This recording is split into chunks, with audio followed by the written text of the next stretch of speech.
They built careers that took decades to earn, sold out arenas, stacked number ones, and became names that meant something to millions of people who grew up with their music on the radio. But sometimes, one night, one comment, one decision, or one moment caught on camera can unravel all of it faster than you'd ever believe possible. These are 15 country legends who had everything and then handed it away in seconds. Some came back, most never fully did.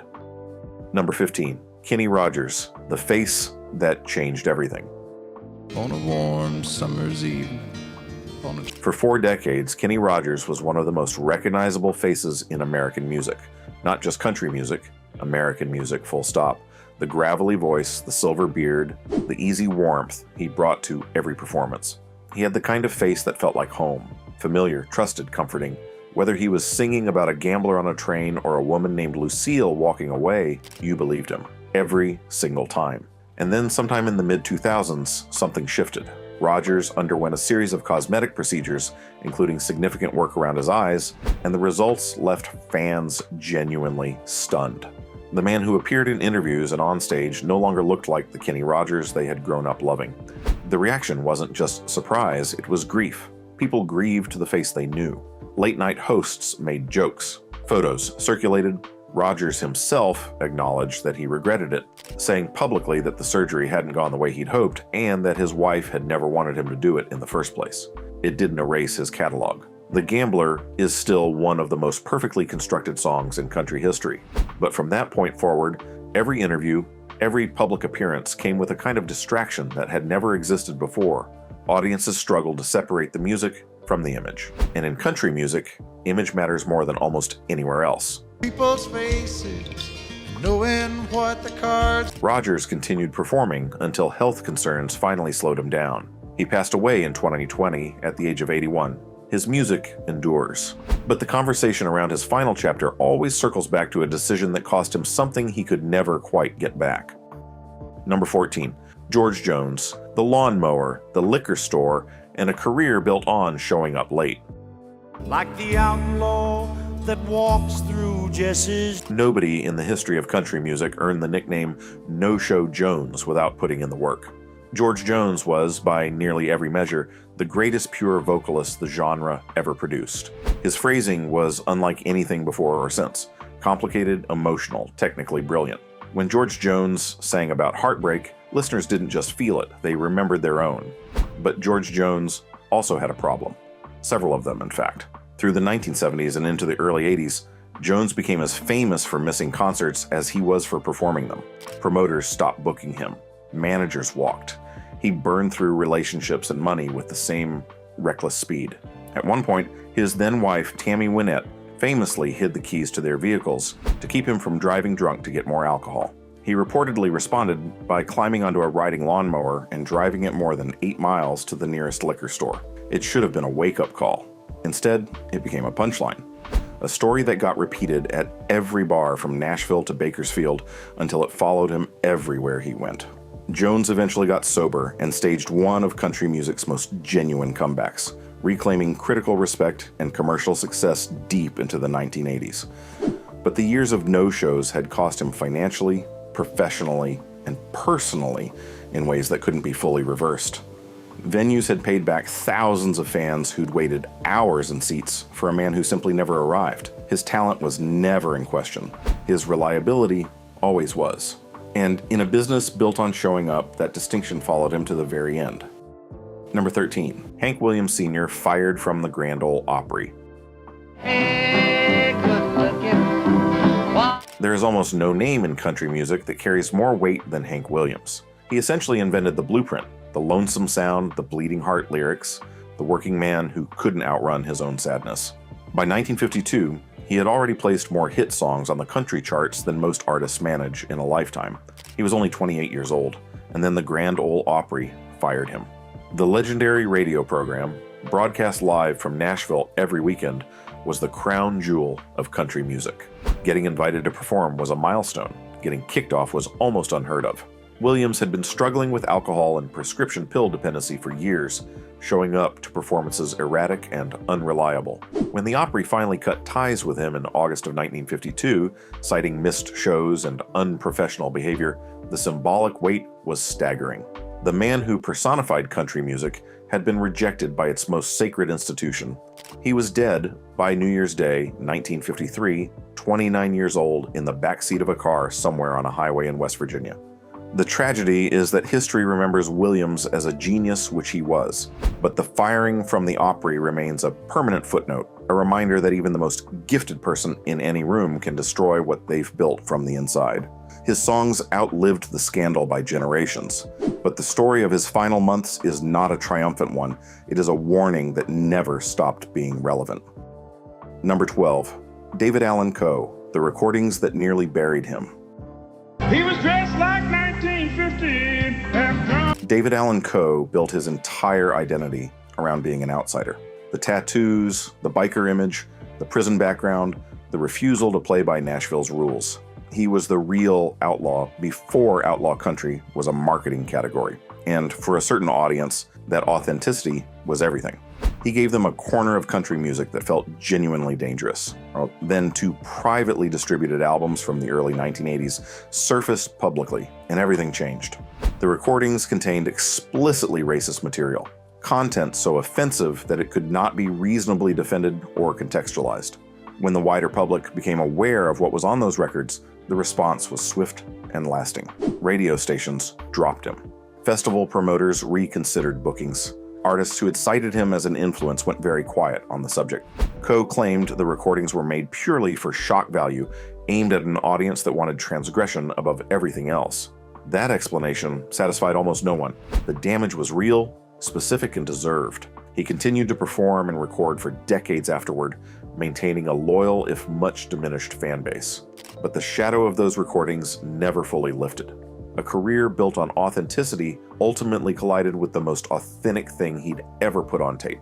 And that collision left a mark that no amount of road miles or recorded material could fully cover over. Number 11. Johnny Paycheck, Take This Job and a 22. Try and stop me. The title of Take This Job and Shove It made Johnny Paycheck a working-class hero overnight. It was 1977, and that song landed like a fist on a bar counter. Defiant, funny, and absolutely built for the Friday afternoon radio drive home. Paycheck had been knocking around Nashville for years, playing sessions, writing songs for other people, struggling with addiction and bad decisions. That one track finally gave him the spotlight he'd always chased. He did not handle it well. In December of 1985, at a bar in Hillsboro, Ohio, Paycheck shot a man in the head following an argument. The victim survived. Paycheck was convicted of aggravated assault and sentenced to 9.5 years in prison, though he was paroled after serving 2. The details of the night were disputed, but the outcome was not. A country star had shot a man in a bar, and no amount of hardscrabble mythology made that story sit right. He was pardoned years later by the governor of Ohio, and he continued to perform into the late 1990s before his health declined. But the career he had finally been building after years of struggle was never the same. The arc of Johnny Paycheck reads like a classic country lyric, one of those songs where the guy finally gets his moment and then throws it away with both hands, almost on purpose. The tragedy is that he was genuinely talented. That part got lost somewhere between the bullet and the courtroom. Number 10. Glenn Campbell, The Night the Rhinestone Cowboy Fell. Singing the same old song. Glenn Campbell's story is one of the most complicated in country music. Brilliant musician, gifted vocalist, genuine crossover star. His run of hits through the late 1960s and 1970s put him on television, in movies, and on stages that most country artists never reached.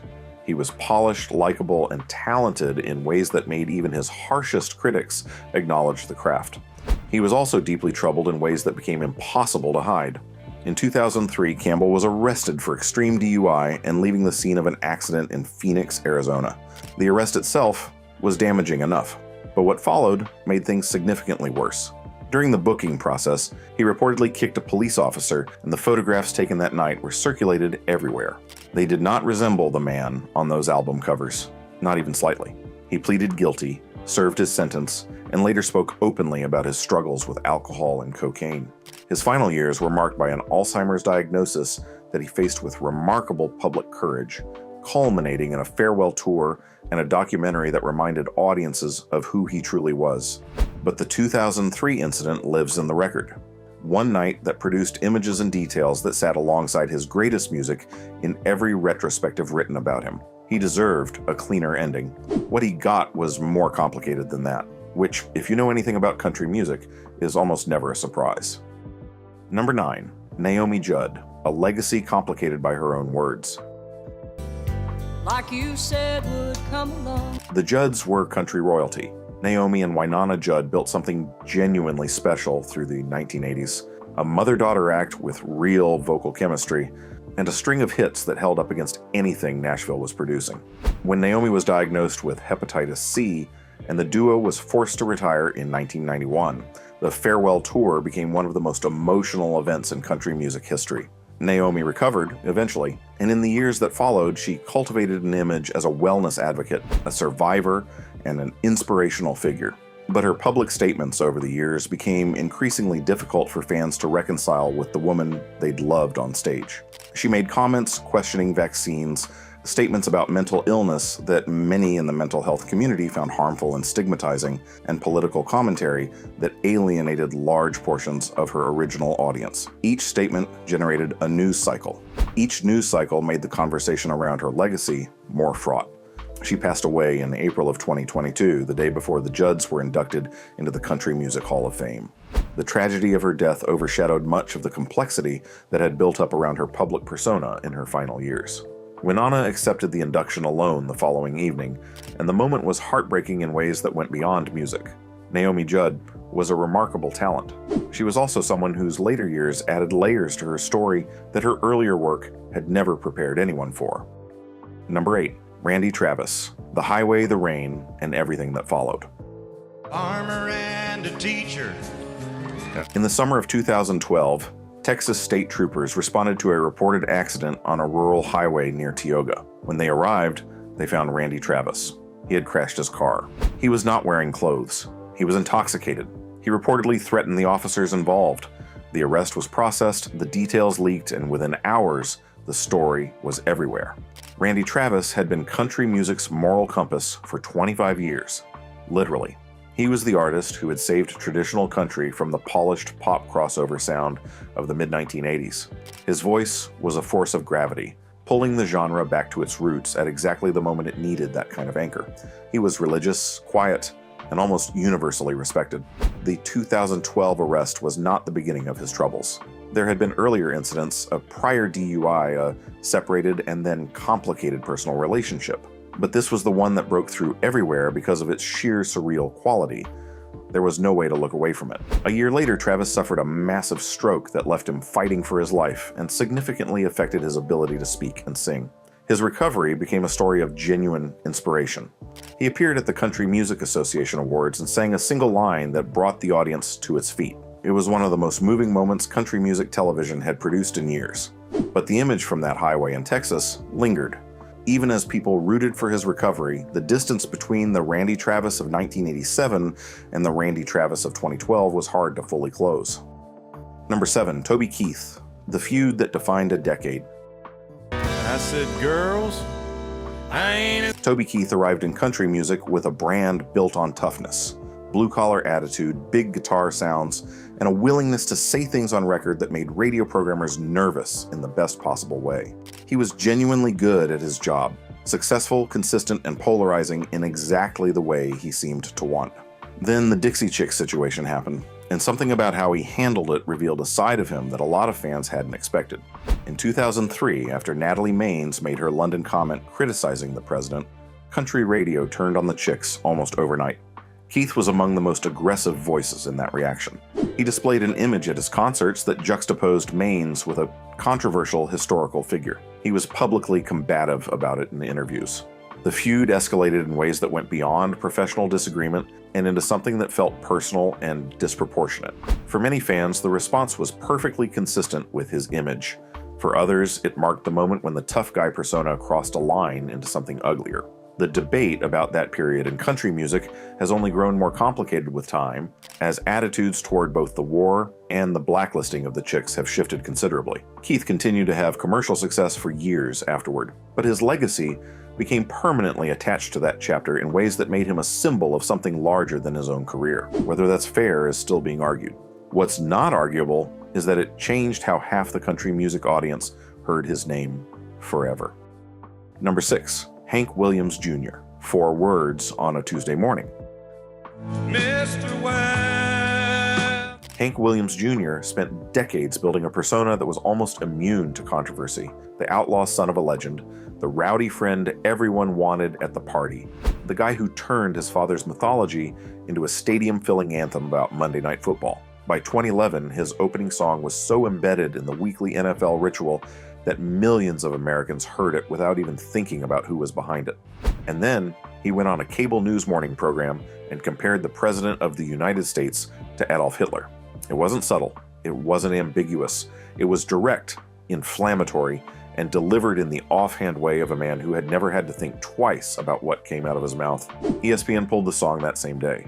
After 23 years, it was gone. The partnership that had made him a household name to people who had never bought a country album in their lives simply stopped. Williams initially responded defiantly, framing the network's decision as a free speech issue. He later offered something closer to an apology, though the specifics of what he regretted remained somewhat unclear. The NFL eventually moved on and found other music. Williams continued touring and recording for his core audience, who largely stood by him. But the casual national audience that had known him primarily from those Monday night broadcasts was gone. He hadn't just burned a bridge, he had demolished it in real time, on television, with millions of people watching. Number 5, the Dixie Chicks, 10 Seconds in London. There's something you don't wanna tell. The venue was Shepherd's Bush Empire in London. The date was March 10th, 2003, 9 days before the United States began military operations in Iraq. Natalie Maines, standing at the microphone in front of a British audience, said she was ashamed that the President of the United States was from Texas. 10 seconds, maybe less. What happened next was without precedent in country music history. Radio stations across the country pulled their music.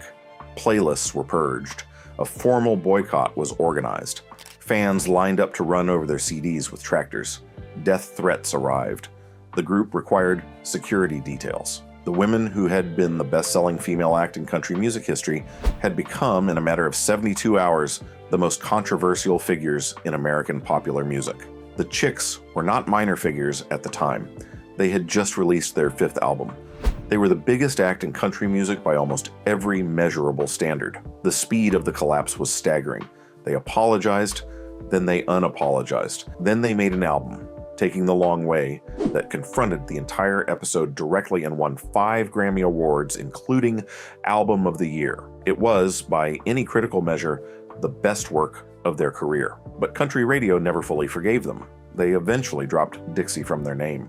The audience they had built over 15 years never came all the way back. Whether Maines was right or wrong, the episode remains the single most dramatic demonstration of how quickly country music's audience can withdraw from someone who steps outside the unspoken rules of the genre. 10 seconds.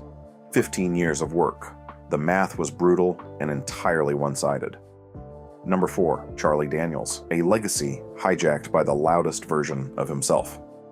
The devil went down to Georgia. He was looking for a soul to steal. He was in a... The Charlie Daniels Band gave country music one of its most enduring narratives in 1979. A fiddle duel with the devil, a young man who wouldn't back down, a Georgia boy with enough nerve to bet his soul.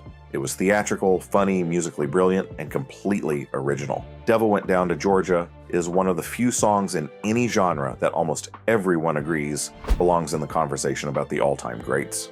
Daniels spent the following 4 decades slowly replacing that musical legacy with a political one. His social media presence in his later years became a constant stream of inflammatory commentary. Immigration, race, religion, political figures, all of it delivered with the bluntness of a man who had never learned or never cared about the distance between a private opinion and a public declaration. Some of it crossed lines that generated serious criticism. Some of it was simply so aggressive in one note that it exhausted even people who might have agreed with him on certain points. He remained beloved by a core audience that admired his refusal to soften his views. But the broader cultural conversation about him shifted. Articles about his music increasingly felt obligated to address the commentary. Tributes got complicated. The fiddle player who had charmed the world with a story about outwitting the devil had become a figure defined more by what he said on the internet than by what he played on stage. He passed away in July of 2020. The tributes were genuine and numerous, but the question of which Charlie Daniels people were celebrating was one that nobody quite answered directly. Number 3. Garth Brooks, the year he became someone else.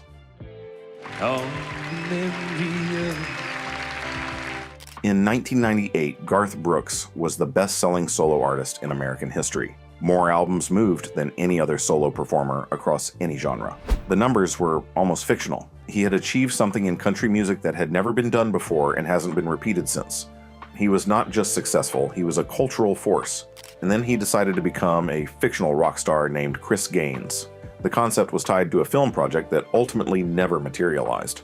Brooks would play a brooding, dark-haired, soul-patched alternative rock musician who was essentially the opposite of everything Garth Brooks represented. He appeared in character on television. He released a full album under the persona. NBC aired a behind-the-music-style special treating the fictional artist as real. The entire project was executed with complete seriousness. The public did not receive it with complete seriousness. The album sold respectably by ordinary standards, but by Garth Brooks standards, it was a significant disappointment. The critical response ranged from baffled to dismissive.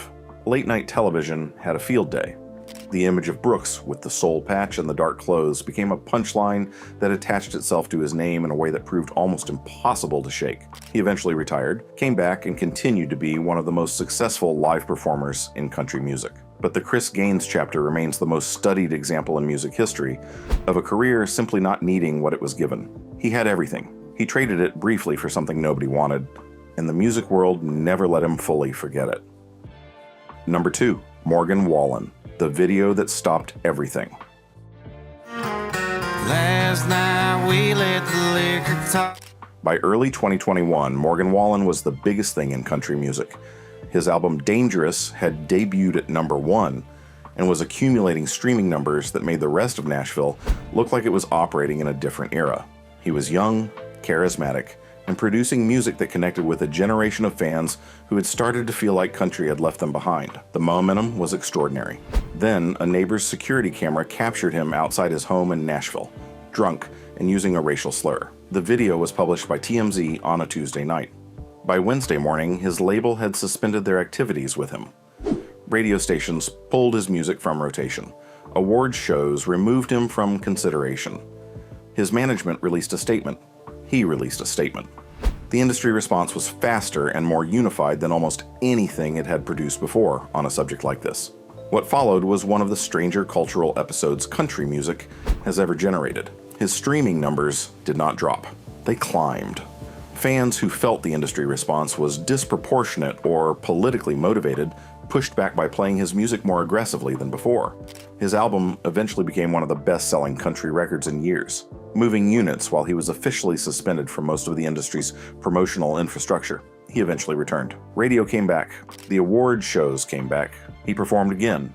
He issued multiple statements over time that reflected something that seemed more like genuine reckoning than pure damage control. But the video existed. It would always exist. And the question of what it revealed and whether the response to it was proportionate or performative or both became a conversation that extended far beyond country music into something larger about American culture in that particular moment. His talent was never the issue. It never is with the ones who fall this far. That's what makes it so hard to look away. Number 1, the Dixie Chicks. Because the biggest legacy destroyed was the genre itself. I can't find a reason to Everything about what happened to the Dixie Chicks in 2003 has already been described in this list, but the reason it deserves the top position is not just because of what it did to them. It's because of what it revealed about country music.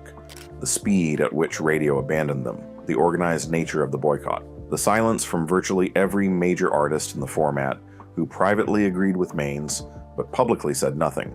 The industry's willingness to destroy the best-selling act it had in response to 10 seconds of political speech. These things said something about the genre that couldn't be unsaid. Country music has spent the 20 years since that moment trying to figure out who it is and what it stands for. The walls it built during the Dixie Chicks era calcified into something that made the format smaller, more restrictive, and increasingly disconnected from the country it claimed to represent. Artists learned the lesson that was being broadcast loud and clear. Stay in your lane. Keep your mouth shut. Know who your audience is and never challenge them. Some did, some didn't. The ones who didn't paid varying prices. The Chicks survived, they made great music, they won everything. And country music largely moved on without them, which says something about the genre that still stings if you let yourself really hear it. They didn't ruin their own legacy.